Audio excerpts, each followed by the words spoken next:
حضور آپ کی خدمت میں 2 سوالوں کی درخواست ہے. جی فرمائیے.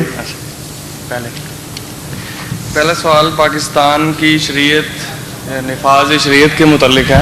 ایسا کہ میں اعلان کر دوں, ضیاء اللہ طاہر اگر یہ اعلان سن رہا ہو تو اسٹیج پر آ جائے. حمید صاحب جرمنی کا بیٹا ضیاء اللہ طاہر یہاں بیٹھا ہوا کہیں. ضیاء آ جاؤ.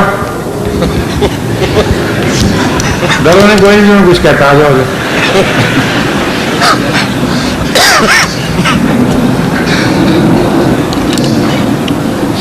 چلیے آپ بتائیے. پاکستان میں نفاذ شریعت کے متعلق ہے پہلا سوال.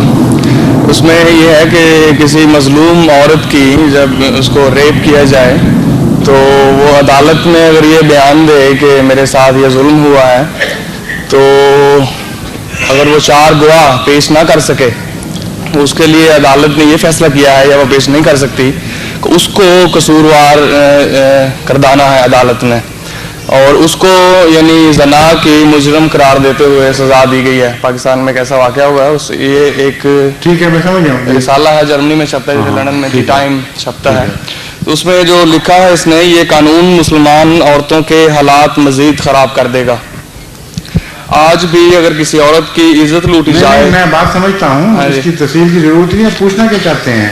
یعنی اسلام میں اس کا کیا تصور ہے کہ اگر ایک مسلم عورت پاکستان میں جو اسلام کو بدنام کرنے کے لیے حرکتیں کر رہے ہیں ان میں سے ایک یہ بھی ہے, بالکل ناجائز فیصلہ ہے. جی درست ہے.